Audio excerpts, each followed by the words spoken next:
Audiolivros. Para ter acesso aos audiolivros completos, entre em contato conosco pelo QR Code ou pelo link do comentário fixado no vídeo para entrar em nosso canal do Telegram, onde fica nosso acervo de audiolivros, e você também pode pedir para fazermos o audiolivro que você desejar em português ou em tradução mecânica. Para participar do nosso canal do Telegram, cobramos o valor de R$ 12 por mês. Capítulo 1. E se eu pular? Equilibrada na beira de um penhasco íngreme, estava à mercê deste reino, balançando os dedos dos pés descalços na terra sob meus pés. Uma forte rajada de vento poderia me jogar para a frente ou para trás. O menor tremor na terra e eu poderia cair. Ou voar. E se eu pulasse? Alguém se importaria? Não. Não por mim. Não por quem não é verdadeira princesa Quentes. 12 metros abaixo. As ondas contra as rochas. A água borrifada de branco quebrando contra a pedra cinzenta. Eu queria pular. Queria mergulhar naquele oceano azul. Queria me libertar das expectativas de todos por apenas um momento de desespero, exceto que, se eu pulasse, chegaria atrasada, e se chegasse atrasada, estaria em apuros. Margot me daria uma surra se eu perdesse esta reunião com os guerreiros Turan, que meu pai convidou para Quentes. Portanto, não haveria assaltos, principalmente hoje. Afastei-me da beirada, da tentação.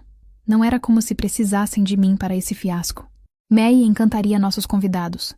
Ela era a verdadeira princesa Quentes. Minha meia-irmã foi preparada a vida toda para esta ocasião, para esta apresentação. Cedo ou tarde, ela seria a rainha de Turan, e hoje era sua chance de conhecer alguns futuros súditos, antes de seu casamento com o príncipe herdeiro, ainda este ano. Minha presença? Totalmente desnecessária. Mas me esforcei muito para não irritar minha madrasta, Margot. E meu pai. Eu podia não ser a sua filha favorita, nem a princesa querida, mas havia uma coroa no meu quarto. E hoje era dia de mostrar aos Turans o quão brilhantes nossas coroas podiam ser. Meus ombros afundaram quando dei mais um passo para longe do penhasco, depois outro, as solas dos meus pés afundando na grama enquanto caminhava até o sapato cinza escuro que eu havia tirado antes. Mas antes que pudesse calçar um, o estrondo de cascos chamou minha atenção para a estrada. O barulho ficou mais alto. Sem dúvida era um cavaleiro vindo em minha direção, provavelmente para me buscar. Droga! Eu estava atrasada? Margot tagarelou sem parar no café da manhã hoje, e eu mal prestei atenção enquanto ela recitou a programação dos eventos de hoje antes da introdução aos Turans. Os Rangers 2 chegaram tarde ontem, após o anoitecer. O grupo de guerreiros de elite havia perdido a oportunidade de jantar ou de se reunir. De propósito? Provavelmente. Eu não podia culpá-los. Nem julgá-los por permanecerem em sua ala do castelo desde então, seja descansando da jornada pela travessia de Crescent ou evitando a pompa das civilidades reais. Mas, quer eu gostasse ou não, haveria um espetáculo. Um momento para May brilhar. Enquanto os Turans faziam o que quer que os guerreiros Turan fizessem quando visitavam reinos estrangeiros. Minha irmã era preparada. May seria banhada e mimada. May seria massageada com óleos perfumados e tratada com os melhores tônicos para a pele do continente. May usaria um vestido que sua costureira passou um mês confeccionando para o jantar daquela noite. May. Isso tudo era sobre May. Duvidava que os homens que visitavam se importassem com o bordado ou a renda, mas o que eu sabia? May era a sua futura rainha, não eu. Minha única obrigação era aparecer, na hora certa. Na ladainha de instruções de Margot durante a refeição daquela manhã, essa foi a única vez que ela mencionou meu nome. Não se atrase, Odessa. Eu nem sempre chegava atrasada. Na maioria das vezes, sim, mas não sempre. E metade das vezes, ninguém sequer percebia. Calcei um sapato cinza, tirei a saia do vestido combinando e me virei para calçar o outro. Ambos cobriam meus dedos com firmeza, quando um cavaleiro familiar chegou ao topo da colina em direção ao penhasco. Banner se sentou orgulhosamente na sela, com o cabelo curto, castanho claro, penteado sem nenhum fio fora do lugar. Sua expressão estava em branco. Era um branco bom? Ou significava que eu estava em apuros porque meu noivo havia abandonado suas responsabilidades como general para me buscar? Banner puxou as rédeas, fazendo o garanhão Baio 3 parar. Com um balanço fluido, ele desceu da sela e conduziu seu cavalo em minha direção com passadas firmes e intimidadoras. Princesa, Seu tom era sério, seus olhos castanhos nunca deixando os meus, mas um sorriso surgiu no canto de sua boca. Eu já estava saindo. Levantei a mão. Juro. Antes ou depois de me ouvir a caminho, ele arqueou uma sobrancelha. Você se atrasará. Vou me atrasar. Quer dizer, não me atrasei. Ainda. Ufa. Prometo chegar na hora. Eu disse. Você não precisava vir me buscar. Na verdade, eu saí para dar uma volta. Ah. Talvez isso significasse que ninguém sabia que eu estava fora dos muros do castelo. Eu poderia voltar para dentro sem ser notada e me apressar para trocar de roupa. Banner já estava vestido para a reunião, usando seu uniforme formal. Os botões dourados de seu casaco azul petróleo brilhavam tanto quanto as torres do castelo ao longe. Suas facas de arremesso favoritas presas ao cinto de couro. Meu pai usaria praticamente o mesmo uniforme, embora preferisse uma espada. O vestido de May para aquela noite foi desenhado com camadas de azul marinho e azul celeste. Margot provavelmente estaria em seu azul característico. Meu vestido, como todos os meus vestidos, seria cinza. Algum dia, quando Margot não estivesse mais ditando o que eu vestia ou quando meu pai parasse de observar cada detalhe das minhas refeições, queria usar vermelho, ou verde, ou preto, ou amarelo. Qualquer outra cor, menos cinza. Sabe, você pode espiar a cidade da sua janela, em vez de vir até aqui, disse ele. Mas assim eu consigo ver melhor. A luz do sol refletia os raios âmbar nos olhos de Banner, a cor vívida e brilhante contra o castanho de suas íris. Aquele brilho âmbar marcava todos aqueles nascidos em solo Kenton. Seu olhar se desviou atrás de nós, em direção ao castelo, e depois se voltou para a cidade que se estendia ao longo da costa, ao lado deste penhasco. Os prédios brancos de Roslo praticamente brilhavam à luz da tarde. As ruas da capital fervilhavam de pessoas e carroças. Navios lotavam as docas do porto, e as águas calmas da baía Roslo Bay eram um azul marinho brilhante sob os raios brilhantes do sol. Bandeiras de Kentin, do mesmo azul petróleo, tremulavam ao vento, penduradas nas torres do castelo, a maior dos quais foram bordadas com o brasão real, uma besta tecida com folhas e talos de trigo. Meu pai considerava a vista da sacada de sua sala do trono inigualável, mas eu preferia muito mais minha cidade vista daqui. Aquele castelo era meu lar, mas este penhasco era meu santuário. Este era o único lugar onde o ar não estava carregado de julgamentos, e não havia rangers em cada canto, prontos para relatar meus erros a Margot.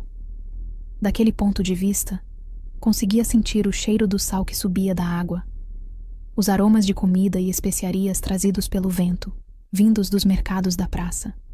Em dias calmos como hoje, eu conseguia ouvir o barulho das docas e o clamor das ruas, e quando tinha tempo, levava um diário para esboçar as várias visualizações. O olhar de Banner parou nos 3 navios de madeira atracados na baía, cujas velas verde floresta contrastavam levemente com os detalhes azul petróleo dos navios Kentin. Você já os viu? Perguntei. Os Turans? Ainda não, mas acabei de me encontrar com seu pai. Cerrou os dentes. Ele me informou que o Guardian 4 viajou com os Rangers. O Guardian. Meu queixo caiu e meu estômago se revirou. O Guardian. Está aqui? Em Roslo? Ao que parece. Banner interrompeu. Oh, inferno. Isso é péssimo. Foi por isso que meu noivo saiu para dar uma volta. Podemos não estar apaixonados, podemos nem ser considerados amigos, mas aprendi algumas coisas sobre Banner durante o nosso noivado. Ele era inabalável em sua lealdade ao meu pai. Amava o status que vinha com sua posição e o noivado com uma princesa, e detestava o Guardian. Desculpe. Estendi a mão para ele, mas ele me dispensou com um gesto, passando a mão pelos cabelos. Você vai à reunião? Sou o general da legião do seu pai. O que você acha?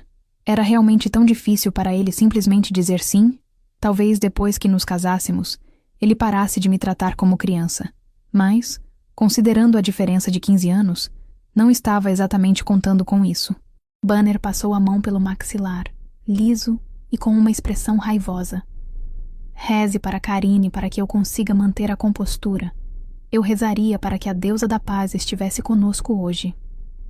Vou me vingar, disse ele, mais para si mesmo do que para mim, e o homem frio e sereno que seria meu marido desapareceu. Seu corpo começou a vibrar de raiva. Suas mãos se flexionaram ao lado do corpo, como se ele estivesse ansioso para sacar uma faca. Eu juro. Banner, avisei. Se o Guardian navegou com os Turans, ele está aqui a convite do pai. Não é a hora. Você não pode ir atrás dele enquanto... Você acha que eu não sei disso? Estremeci quando ele gritou na minha cara. Não era a primeira vez que um homem me provocava com seu temperamento. Não seria a última. E eu tinha aprendido que era mais fácil se render do que lutar. Desculpe. Estou ciente de que não tenho escolha a não ser ficar de lado e dar as boas-vindas a esses convidados em nosso reino. Que devo estar na sala do trono do seu pai e conhecer o canalha que destruiu minha família. Eu mereço ter a cabeça daquele desgraçado numa bandeja, mas não posso fazer nada. Nada. Não sei exatamente o que é o tempo, Odessa. Fiquei quieta enquanto ele gritava meu nome. Você se atrasará, ele vociferou. Certo. Assenti, baixando o olhar para suas botas engraxadas.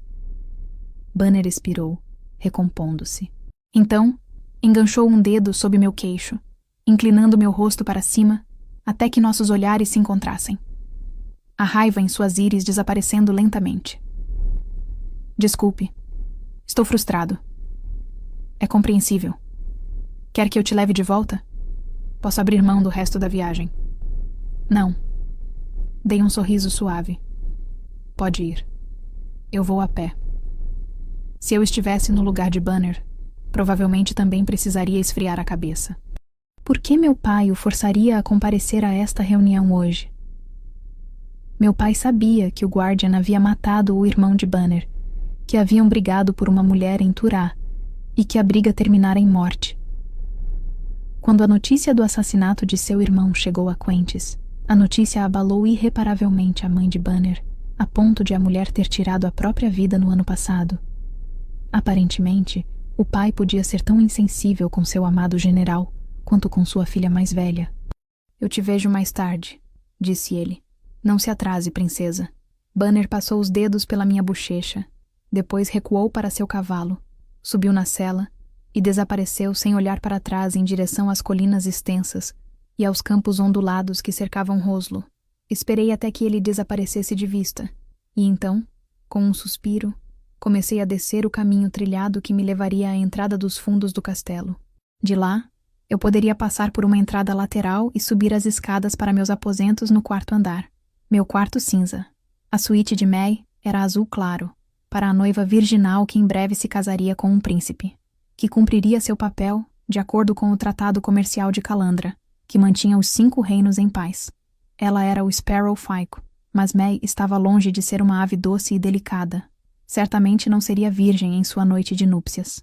Engraçado como os Rangers nunca relatavam suas idas e vindas, não enquanto ela fugia com o capitão deles. Olhei por cima do ombro, para a beira do penhasco e para o vasto oceano além. O que havia lá fora? May descobriria.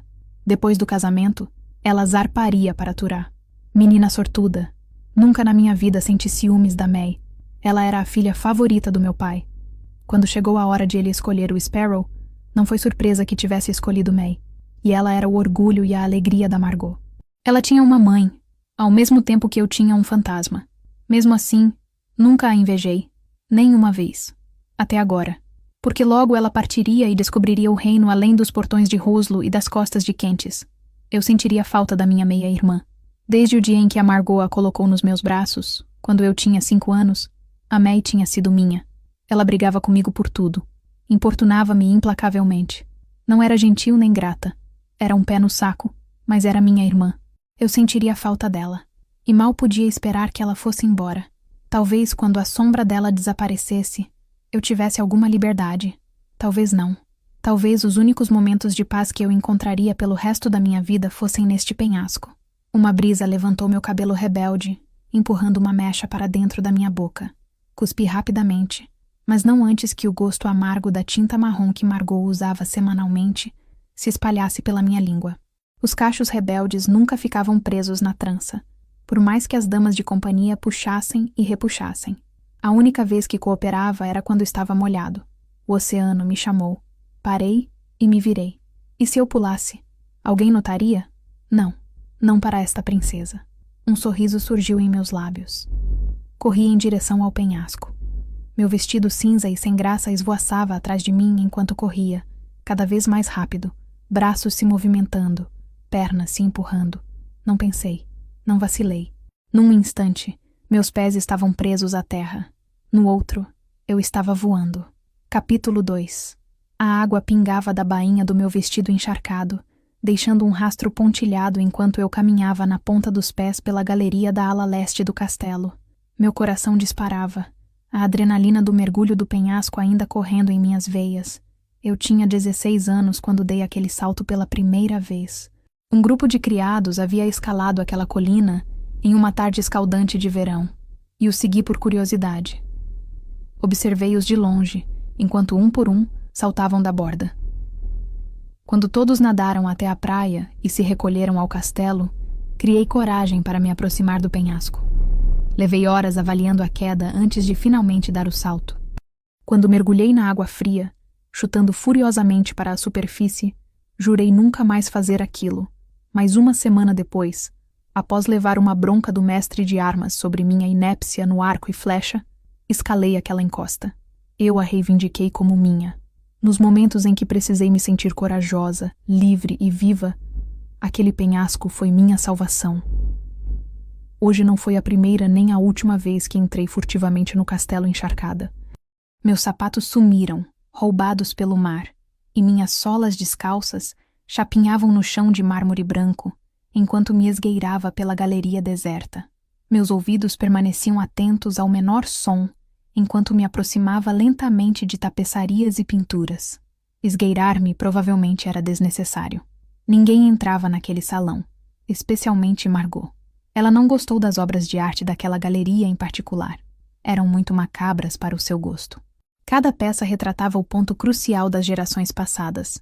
O maior mural havia sido esculpido após sua última migração, quase 30 anos antes, quando os enormes monstros, semelhantes a águias, sobrevoaram Calandra e massacraram nosso povo. Na pintura, um crux macho castanho avermelhado havia cortado um homem em dois com seu enorme bico.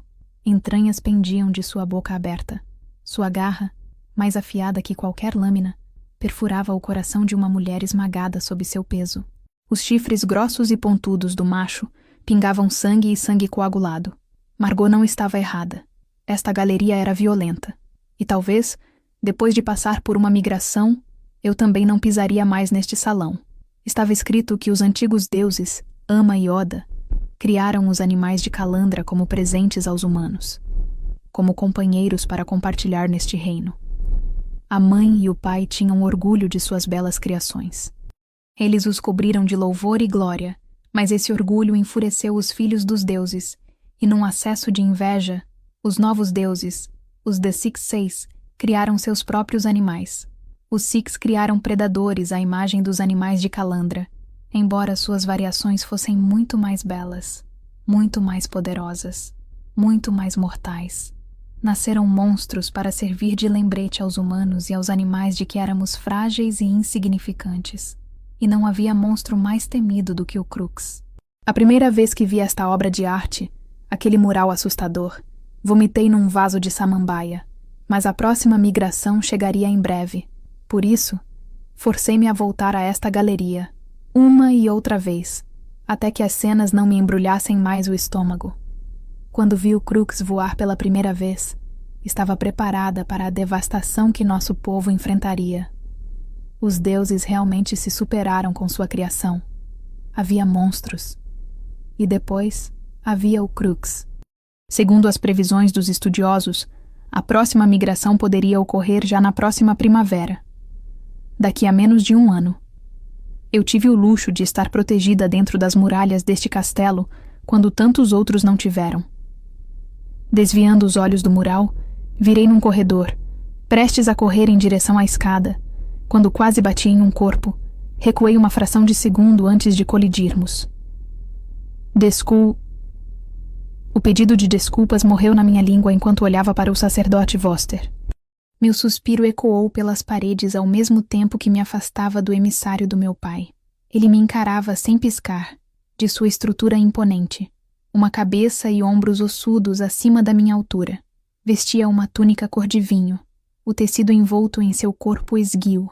acumulando em seus tornozelos, e pés tão descalços quanto os meus.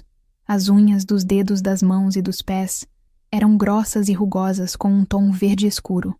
Não tinha cabelo, nem sobrancelhas, e sua pele era de um branco frio e pálido. Seu nariz aquilino repousava nitidamente sobre seus lábios finos e sem cor. Minha dama de companhia favorita disse que a pele do sacerdote lhe dava arrepios, mas foram os olhos dele que me causaram um arrepio na espinha.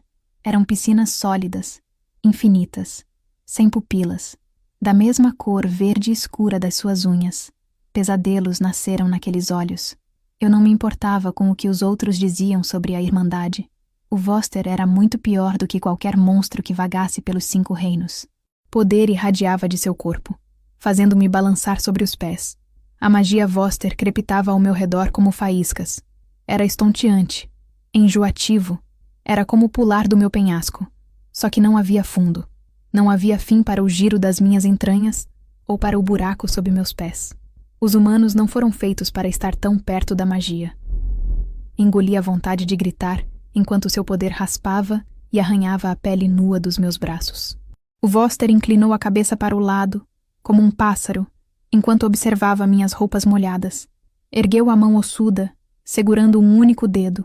Com um movimento rápido do pulso, a água escorreu do meu cabelo, rodou em volta do meu rosto, as gotas se fundindo e subindo, até formar uma bola de água límpida girando acima da minha cabeça. Estendeu-se mais, afinando em um círculo com um centro oco.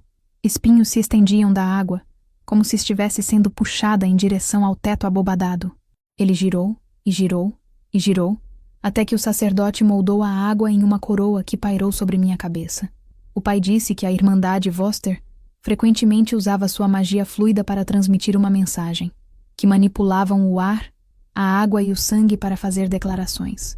Bem, o que quer que aquela coroa d'água significasse, eu não pediria para o sacerdote explicar. Disparei para a escada, subindo o primeiro lance correndo, subindo os degraus de 2 em 2, com as saias encharcadas nos punhos. No patamar, olhei para trás. Os olhos escuros do sacerdote esperavam. Outro arrepio percorreu meus ombros antes que me agarrasse ao corrimão e me obrigasse a subir. Só no 3º andar, a sensação de aranhas rastejando pela minha pele diminuiu. Limpei as mangas do meu vestido molhado, como se pudesse afastar a sensação de formigamento. Por que o sacerdote não pôde secar meu vestido em vez do meu cabelo? Isso teria sido útil. Eu praticamente conseguia sentir o frizz irradiando pelos meus cachos. Tanto para trançá-lo molhado. O Voster era mais um motivo pelo qual não queria ir à reunião com os Turãs. Os sacerdotes raramente visitavam o castelo, mas 6 dias antes, sem aviso, o emissário do meu pai chegara. Cada encontro com ele me deixava enjoada. O que ele estava fazendo ali? Talvez a Irmandade tivesse descoberto que o pai havia contratado os Rangers de Turan, ou talvez tivesse vindo por causa do Guardian. Os Voster eram esquivos e evitavam a maioria das pessoas. Pelo menos era o que eu pensava, considerando que o único sacerdote que já vira era o emissário do meu pai, e em suas visitas ele ficava perto do castelo. Eu nem tinha certeza de quantos Vosters compunham a Irmandade. Centenas? Milhares? Havia apenas um livro na biblioteca do castelo sobre os Vosters, e era curto. Muito, muito curto. O emissário do meu pai nos visitava para eventos políticos importantes, casamentos significativos e funerais reais. Provavelmente para garantir que todos estávamos nos comportando e seguindo os termos dos tratados mágicos de Calandra. Certa vez, perguntei a um tutor o que os Voster realmente faziam, além de manejar magia fluida e criar juramentos de sangue para reis. Se os sacerdotes eram humanos que herdaram magia ou se eram algo completamente diferente. Ele me disse que era complicado, o que significava que ele também não sabia. Meu pai parecia ter boas relações com seu emissário, mas certamente não pareciam ser amigos próximos. Bem, qualquer que fosse o motivo da presença do sacerdote hoje, eu estava mais do que pronta para vê-lo partir. Com um pouco de sorte, ele partiria no momento em que os Turãs deixassem Roslo, retornando para onde quer que os Voster chamassem de lar. Outro mistério sobre o seu povo. Ninguém sabia onde eles moravam. Só a ideia de uma cidade inteira de Voster, com ruas e prédios repletos de magia, deixou-me enjoada. Uma sensação incômoda percorreu minha nuca, como se eu estivesse sendo observada. Virei-me, esperando encontrar o sacerdote, mas estava sozinha na escada, e claramente paranoica. Murmurei conforme descia o último degrau para o grande salão do quarto andar. Por que seu vestido está molhado? A pergunta de Margot me pegou de surpresa, minha mão batendo no meu peito. E o que aconteceu com seu cabelo? Eu gemi, tanto para entrar despercebida. Droga. Desculpe, Margot. A culpa era do Voster, o esquisito. Normalmente eu verificaria o corredor para ter certeza de que estava vazio antes de atravessar o carpete até o meu quarto. Em vez disso, fiquei distraída demais com o toque espinhoso da magia do sacerdote para prestar atenção. Odessa. Não havia uma pessoa em Calandra que pudesse infundir tanta exasperação em meu nome quanto minha madrasta. Estarei pronta a tempo. Prometo. Seus olhos azul marinho com o brilho âmbar de Quentin eram afiados como punhais à medida que ela apontava à minha porta. Você já está atrasada? Ainda não. As narinas da minha madrasta dilataram-se conforme passei correndo por ela em direção aos meus aposentos. Tudo bem. Estou quase atrasada. Depressa. Ela me seguiu para dentro, até o meu camarim. Enquanto eu puxava meu cabelo, muito seco, muito cacheado e nada castanho, sobre um ombro, seus dedos começaram a desabotoar o meu vestido. Você não precisa ficar, eu disse. Brielle ou Jocelyn podem me ajudar. Ela puxou o último botão com tanta força que se soltou e deslizou pelo chão. Você vê Brielle ou Jocelyn em algum lugar? Não. Meu quarto estava vazio, e as roupas de dormir que eu tinha tirado naquela manhã ainda se acumulavam no chão, ao lado do trocador. Minhas damas de companhia foram realocadas para ajudar May por um dia, ou estavam espionando os Turans. Meu palpite era a última hipótese. Elas estão ocupadas na ala sudeste, disse Margot. Ah, não era lá que os Turans estavam hospedados? Aqueles Rangers trouxeram sujeira para os nossos corredores. Sujeira? Eles não estavam navegando no Crescent? Onde é que se sujariam? Odessa. Lá estava aquela irritação novamente. Certo. Pergunte depois. Por favor. Margot me empurrou para a frente, fazendo-me correr para trás do biombo com o corpete do meu vestido agarrado ao peito. A peça caiu com um plop, enquanto ela enfiava meu vestido novo na borda do bombo. O fato de Margot ter conseguido encontrar um tom de cinza mais desbotado que o anterior era realmente impressionante. Meu lábio se torceu quando entrei nas saias. Teremos que pintar seu cabelo, de novo, e não temos tempo. O bater do seu pé era como levar tapinhas repetidamente nas mãos. Nadar, completamente vestida. Por que você é assim? Por que não pode ter um hobby normal, como arco e flecha ou cavalgada? Eu adorava desenhar e pintar. Mas será que a Margot gostava do meu trabalho artístico? Não. Em vez disso, ela ficava irritada sempre que meus dedos ficavam manchados de carvão ou giz pastel. Ela queria que eu fosse como a May, que amasse esgrima e luta. Esses eram passatempos aceitáveis para a filha dela, sua princesa. Mas arte e natação, ambas atividades relativamente tranquilas, eram consideradas problemáticas e irritantes. Sim, estava nadando. Sim, provavelmente deveria ter esperado até amanhã. Pelo menos a Margot não sabia exatamente como eu tinha entrado na água. Ninguém sabia. Se alguém descobrisse que mergulhei daquele penhasco, seria um inferno.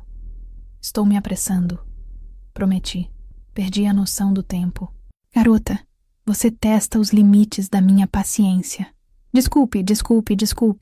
Não importava quantas vezes me desculpasse. Não faria diferença. Mas isso nunca me impediu de tentar. Ela estava furiosa quando apareci vestido de cinza. Vire-se. Dei as costas para que ela pudesse abotoar o vestido. O tecido se moldava às minhas costelas e seios. O decote deixava minhas clavículas e pescoço expostos, enquanto as mangas fluíam até a ponta dos meus dedos. As saias esvoaçavam em volta dos meus quadris, balançando e farfalhando com meus movimentos. Em qualquer outra cor, este seria um vestido lindo. Em cinza, praticamente me misturei com o piso de pedra. Talvez fosse essa a ideia. Cabelo. Margot estalou os dedos e apontou para a penteadeira, parada atrás de mim enquanto me sentava no banco. Hesitei em lhe entregar o pente. Em suas mãos, era uma arma que empunhava com frequência. Meu couro cabeludo doía por horas depois que ela terminava a tortura. Você não precisa fazer isso. Eu consigo. Tenho certeza de que a May precisa mais de você. Ela está ocupada. Ocupada. O que significa que ela estava com o capitão da guarda para a brincadeira da tarde. Porque era aceitável que May se divertisse um pouco antes do encontro com os Turans. Mas eu estava sendo repreendida por dar um pequeno mergulho no oceano. Os 2 pesos e 2 medidas nesse castelo eram sufocantes. Margot arrancou o pente da minha mão e o arrastou pelos meus cachos, puxando com tanta força que precisei me agarrar às laterais do banco para não cair no chão.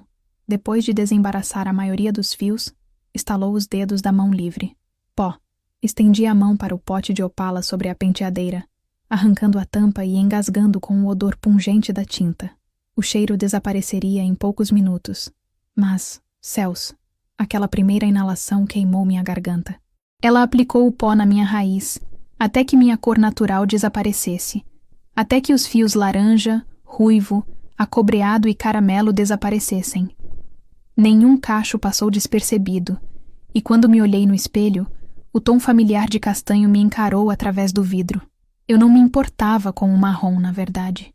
Margot disse que combinava com a cor do meu rosto, que realçava as sardas no meu nariz e as faixas douradas nos meus olhos. No geral, acho que o vermelho lembrava muito minha mãe. Eu era muito parecida com minha mãe. Nunca na minha vida conheci alguém com tanta propensão a arrumar confusão. Margot jogou o pente de lado e começou a prender os cachos numa trança. Você poderia ter sido comida por tubarões. Não há tubarões tão perto da costa. Oh, e imagino que também não existam Marrow-Wills. Você se esqueceu do motivo pelo qual os Turans estão aqui? Não, murmurei. Os Turans estavam ali para matar os monstros que devastavam as rotas comerciais do pai no último ano. O que começara como ataques esporádicos das feras se intensificou, e até o verão, apenas 1 em cada 3 navios chegava ao seu destino. A cada ataque, as Marrow-Wills não deixavam sobreviventes.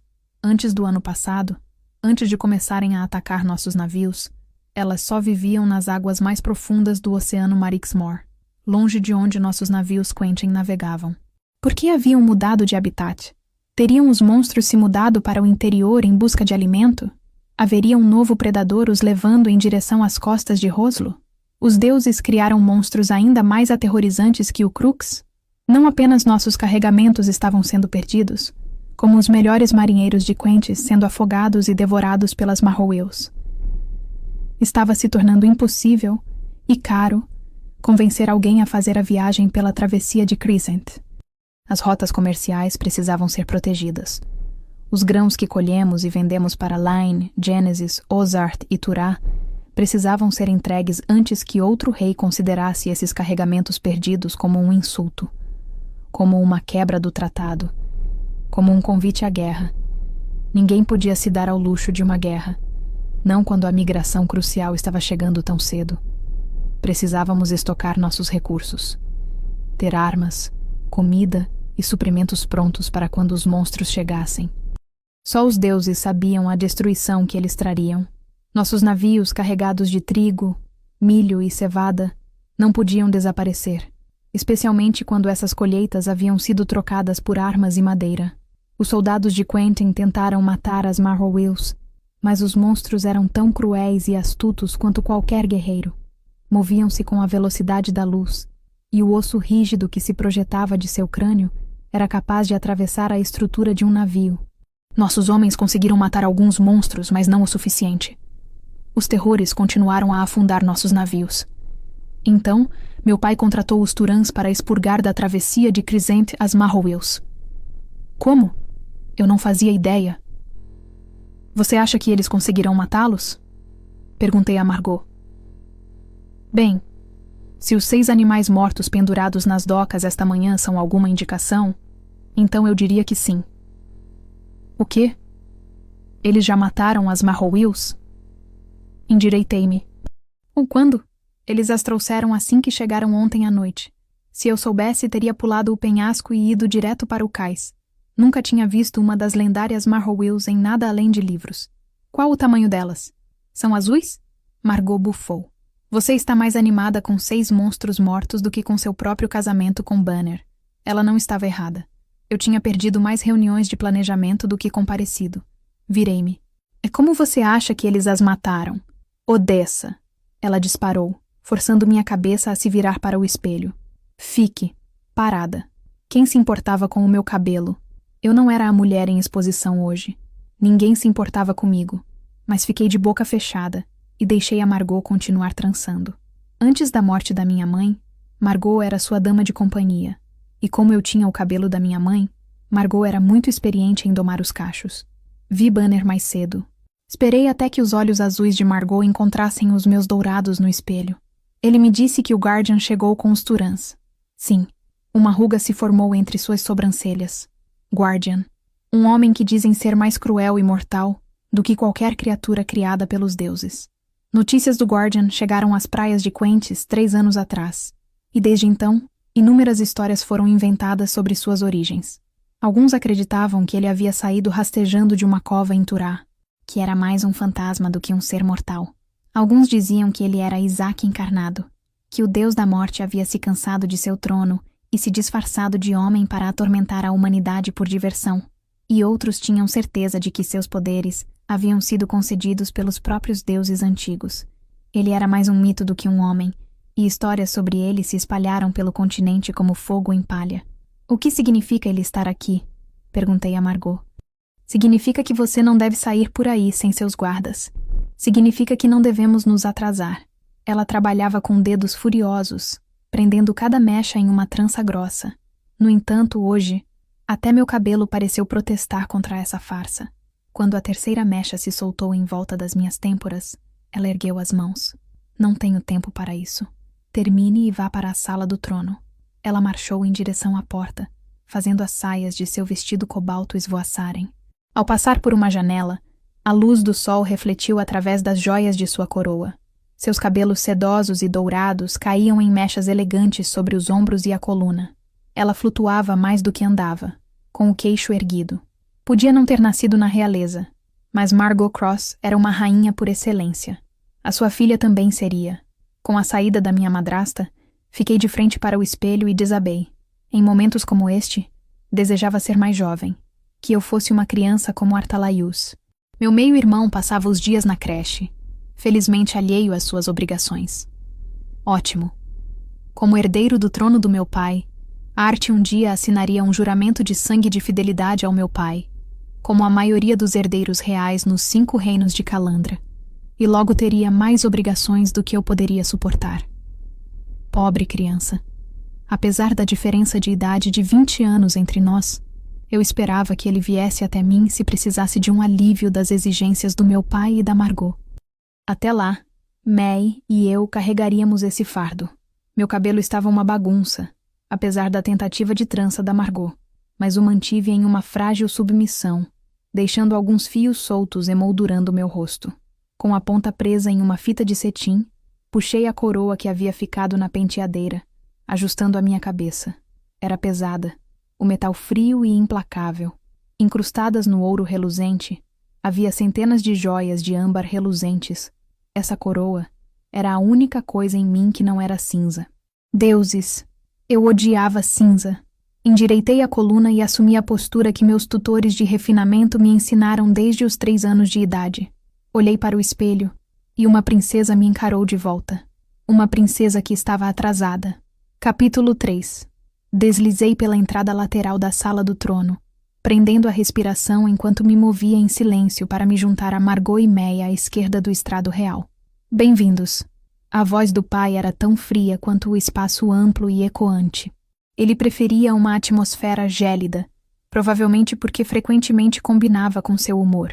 A luz entrava pelos vitrais, lançando sobre o piso de mármore diferentes tons de azul, verde e amarelo. Todos estavam reunidos no centro do espaço, com o trono dourado do pai vazio sobre o estrado. Havia mais guardas do que o normal. 4, em vez de 2, posicionados em cada porta. O olhar do meu pai não se desviou dos homens parados à sua frente. Mas, sem dúvida, ele sabia que eu chegava atrasada. Algo pelo qual eu seria repreendida mais tarde. Margot e May foram retiradas do grupo de homens, posicionando-se lado a lado a alguns passos de distância, coroadas e polidas. Filha tão linda quanto mãe.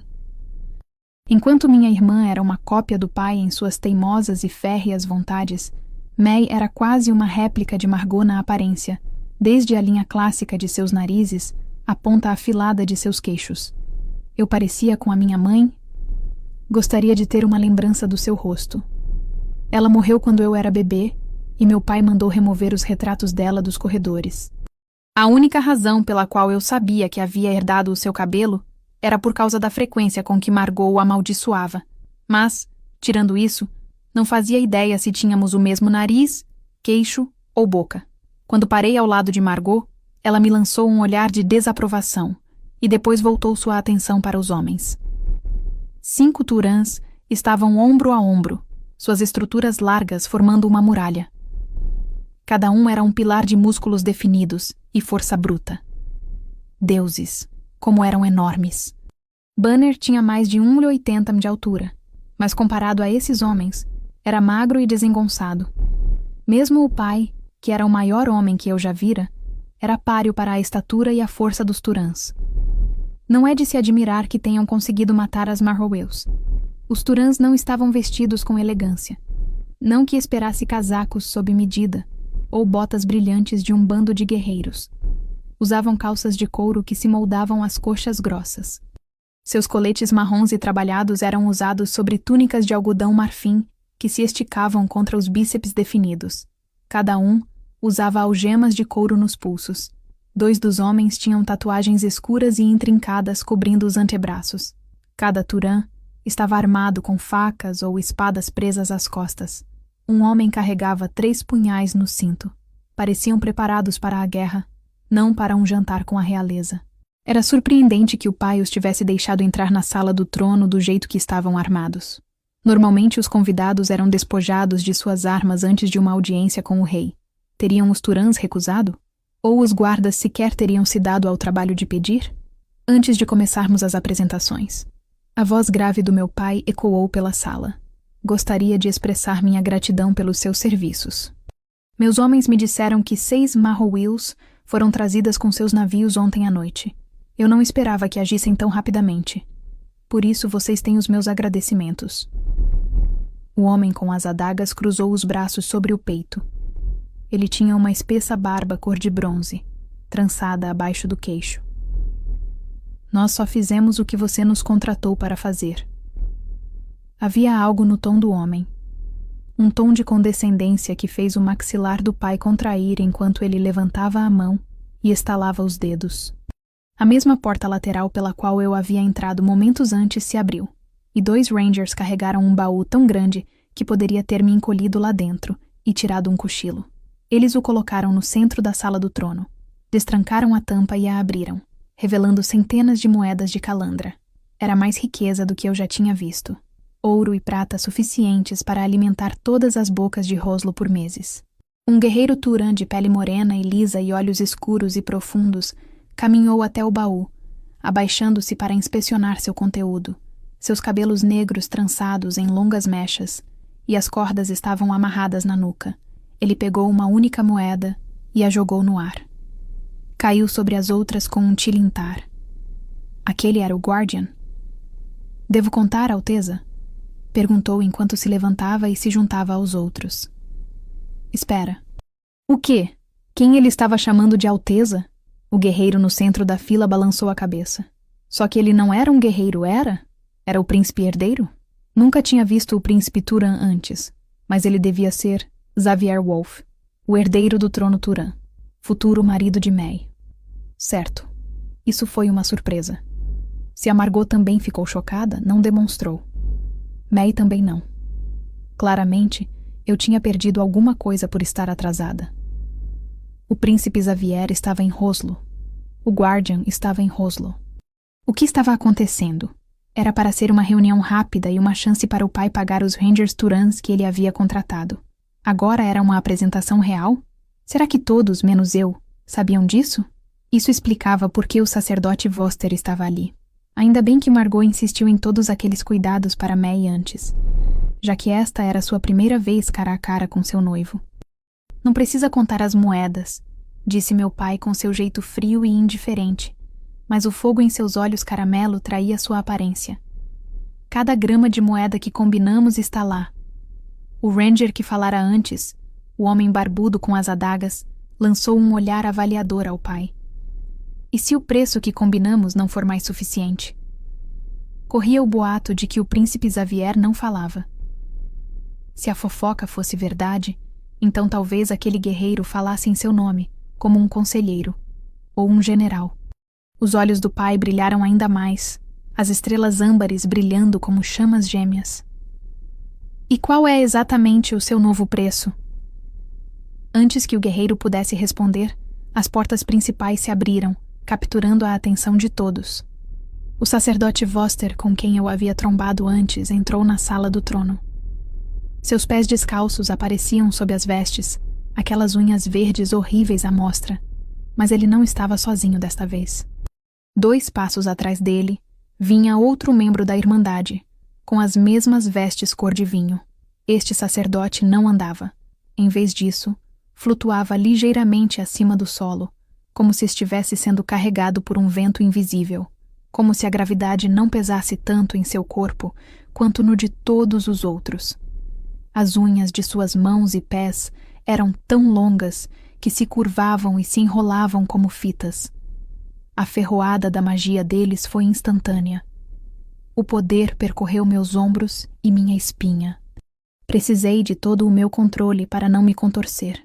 Um sacerdote Voster estava desconfortável, mas 2 era quase insuportável. Lutei contra a vontade de esfregar os braços e correr para a porta.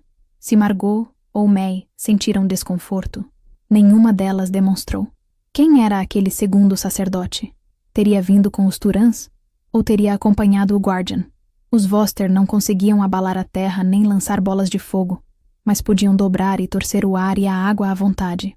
Sua magia de sangue era usada para formar laços inquebráveis, mas eu nunca tinha visto um levitar antes. O poder deste sacerdote parecia mais forte, mais aguçado, do que o do emissário do meu pai. Ambos os Voster pareciam iguais, sem pelos e com aquela pele translúcida, mas o outro sacerdote parecia mais velho. Sua atenção, aqueles olhos verde escuros, voltaram-se para mim, demorando-se por um instante, antes de desviar o olhar por cima do ombro para as portas. A tensão tomou conta da sala, e enquanto meu olhar seguia o dele, meu coração subiu até a garganta. O homem que entrou em seguida não parecia um deus encarnado. Não parecia um fantasma. Era alto e largo, como os outros Turans, musculoso, a ponto de causar distração. Seus cabelos castanho-chocolate caíam sobre os ombros, e seu maxilar esculpido era coberto por uma barba curta do mesmo tom. À primeira vista, era apenas um homem. Impressionante, intimidador, mas ainda assim, apenas um homem. No entanto, suas íris não tinham o típico brilho verde Turan. Eram de prata sólida e derretida, metal líquido, incolor, como meu vestido. O Guardian. O bater de suas botas acompanhava o ritmo da minha pulsação estrondosa enquanto ele seguia o Voster. Ao contrário dos Turans, ele não portava armas, nem espadas, nem facas. Talvez meu pai tivesse insistido para que ele viesse desarmado àquela reunião, mas eu tinha a sensação de que ele poderia nos matar com as próprias mãos.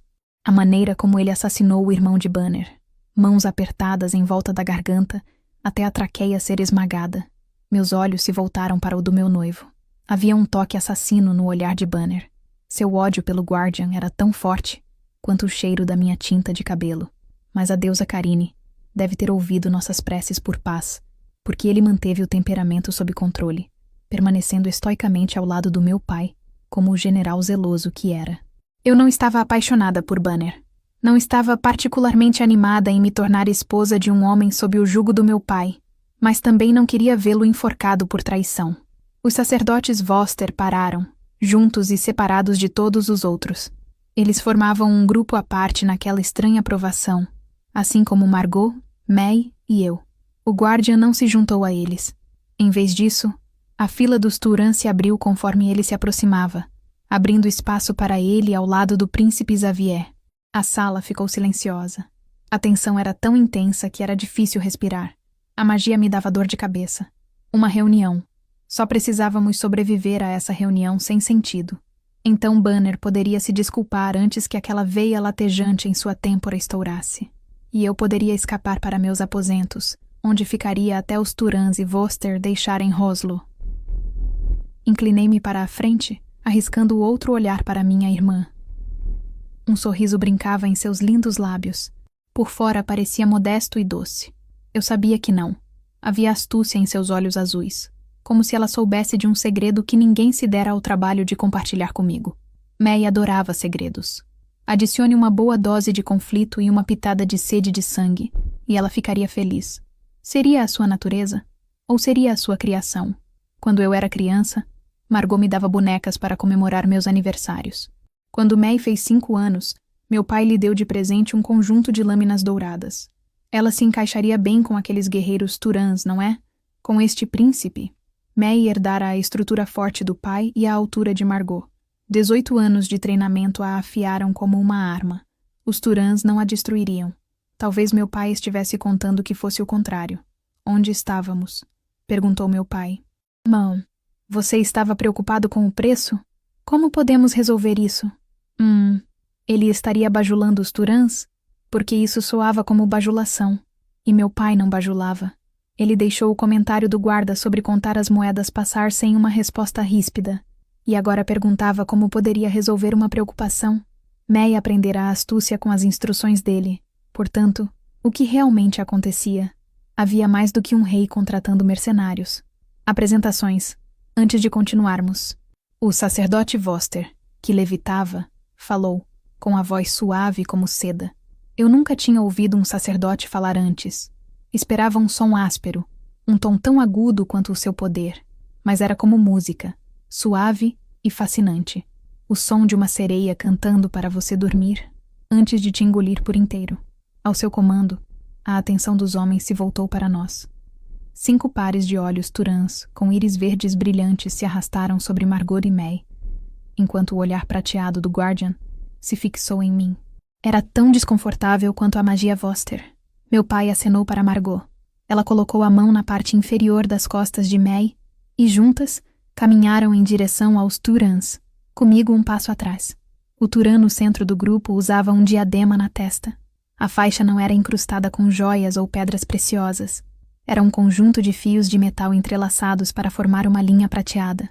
Seu cabelo castanho era mais curto do que o de qualquer outro. As ondas suaves afastadas do rosto. As pontas levemente curvadas na nuca. As laterais da coroa desapareciam sob os fios nas orelhas. Uma pequena cicatriz atravessava uma de suas sobrancelhas. Seus olhos eram da cor de musgo em um dia tempestuoso. A sombra quase encobria os raios verdes em suas íris. O príncipe Xavier era bonito, deslumbrante, na verdade, com uma masculinidade robusta, e ele estava entediado. Não havia o menor sinal de interesse em conhecer sua futura noiva. A qualquer momento, eu esperava vê-lo bocejar. O Guardian, no entanto, pareceu se divertir, como se tudo aquilo fosse uma brincadeira. Seus olhos se enrugaram enquanto ele sorria. Qual era a graça? O que eu estava perdendo?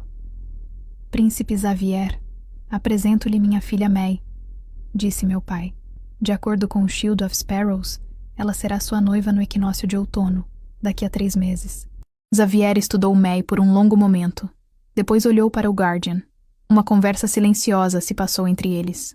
Seria esse um dos poderes do Guardian? Ele conseguia ler mentes? Bem, se ele pudesse ler a minha, vá embora. Por favor e obrigado. O Guardian assentiu com a cabeça para o príncipe, e depois falou com uma voz grave que me arrepiou. Ela não. Margot piscou. Como? Ela. Os olhos do Guardian se voltaram em minha direção, e toda a sala seguiu seu olhar. Para mim. O príncipe Xavier se casará com ela, declarou ele, esta noite, como prêmio de noiva por matar suas Marrowills. Capítulo 4. O silêncio na sala do trono era tão denso quanto fumaça ondulante, sugando o ar dos meus pulmões. O chão começou a girar e inclinar, e meu equilíbrio vacilou. A mão de Margot envolveu meu antebraço, e por um momento fiquei grata pelo seu toque firme. Mas então suas unhas cravaram o tecido do meu vestido com tanta força que quase perfuraram minha pele. Mesmo com a dor latejando do pulso ao cotovelo, eu não me mexia. Não conseguia me mexer. Ela. Eu? O príncipe Xavier queria se casar comigo? Não. De jeito nenhum. Isso não estava acontecendo. Eu alucinava. A água do oceano tinha subido à minha cabeça. Isso. Ophérios estava pregando uma de suas peças. Parecia algo que o deus da trapaça faria. Talvez fosse o Voster. Aquele sacerdote que ainda não havia tocado o chão, havia plantado esse pesadelo na minha mente. Isso não era real. Não podia ser real. Eu estava noiva de Banner. May se casaria com o príncipe Turan. May. Eu não. May. Margot me apertou com mais força, cravando as pontas dos dedos na minha carne. Felizmente não me machuco facilmente. Caso contrário, teriam 5 círculos redondos pela manhã, mas não tentei me livrar dela. Estava ocupada demais ouvindo a palavra do Guardian gritando em minha mente. Ela, eu. O silêncio aumentava cada vez mais.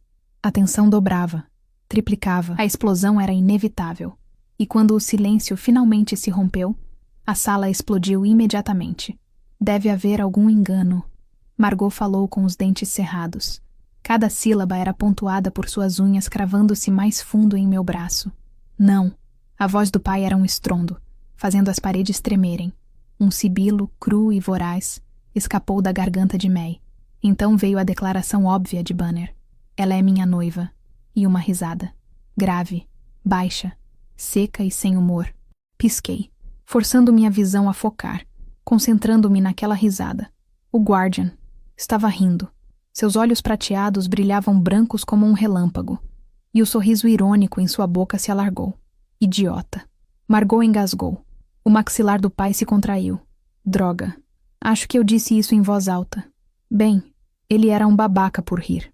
Abri a boca, não para me desculpar, mas para dizer de novo, dessa vez mais claramente. Mas um corte da mão do meu pai no ar trouxe de volta aquele silêncio esmagador. Todos os homens na sala do trono pareciam mais eretos. Um dos guerreiros levantou a mão, levemente, como se estivesse se preparando para empunhar a espada nas costas. Príncipe Xavier, disse o pai. May é minha filha, destinada a ser sua noiva. Se você quiser abrir mão das festividades planejadas para o equinócio, então providenciaremos sua união esta noite. Meu olhar percorreu a sala, saltando de Turan para Voster, para pai, para Banner e vice-versa. O príncipe ainda estava entediado. O Voster parecia em coma. Banner parecia letal. A expressão do pai era cautelosa demais para discernir. May e Margot estavam furiosas. Comigo. E o Guardian ainda sorrindo. Eu o odiei instantaneamente. Talvez devesse ter desejado que Banner cortasse a garganta dele. Céus. Eu precisava sair desta sala do trono. Imediatamente. O pai não permitiria isso, certo? Ele diria ao príncipe exatamente o que pensava sobre o prêmio da noiva. Fosse lá o que isso fosse. Só que o pai permaneceu em silêncio. Sua boca se contraiu numa linha fina, enquanto mantinha o olhar fixo nos Turans, aguardando a resposta. Será que ele se importava com o fato de estarem me pedindo para ser usada como pagamento de uma dívida? Que estivessem pedindo para trocar a sua filha como aquele cofre de moedas? Ou será que a raiva fervilhava em seus olhos caramelizados, simplesmente porque suas ordens estavam sendo questionadas? Eu não queria saber a resposta. Quando desviei os olhos do pai, o olhar do Guardian aguardava. Não era o mesmo prateado de um momento antes. Seus olhos escureceram, o prateado desbotando para cinza, marrom e verde. Um castanho tão duro quanto pedra. Seu riso desapareceu. Seu humor deu lugar a uma malícia fria e cruel. Meu coração batia tão rápido que doía. O pulso pulsando em meus ouvidos era ensurdecedor, mas não desviei o olhar de suas íris em transformação. Daquele olhar penetrante. Eu não definharia sob o olhar daquele assassino. Meu pai me ensinou há muito tempo que somente os tolos se encolhem. Eu podia não ser a sua filha favorita, mas tentava não ser tola. Por isso, encarei o Guardian, minha vontade tão inflexível quanto o ferro de Ozarth. May e eu compartilhávamos essa teimosia. O canto da boca do Guardian se ergueu. Continua um babaca. Que bom que pude ser a sua fonte de diversão hoje. Torci o lábio e voltei minha atenção, desta vez para o príncipe Xavier. Ele era indecifrável. Nenhum sinal de emoção. Nenhum sinal de interesse ou indiferença. O seu olhar era o mais intimidador que eu vira na vida, mais até do que o do meu pai. Um arrepio percorreu minha espinha. Se o olhar do Guardian foi um teste, o do príncipe foi uma promessa. Eu seria sua esposa. O chão sob meus sapatos inclinou-se para o lado novamente. Ela não é sua. A fúria crepitava no corpo de Banner, seu corpo praticamente vibrando. Ela é minha. Poderia ter sido romântico. Só que Banner não estava bravo porque outro homem roubava a mulher que ele amava. Não, Banner estava furioso por perder seu vínculo com a família real. Posso não ser a princesa favorita,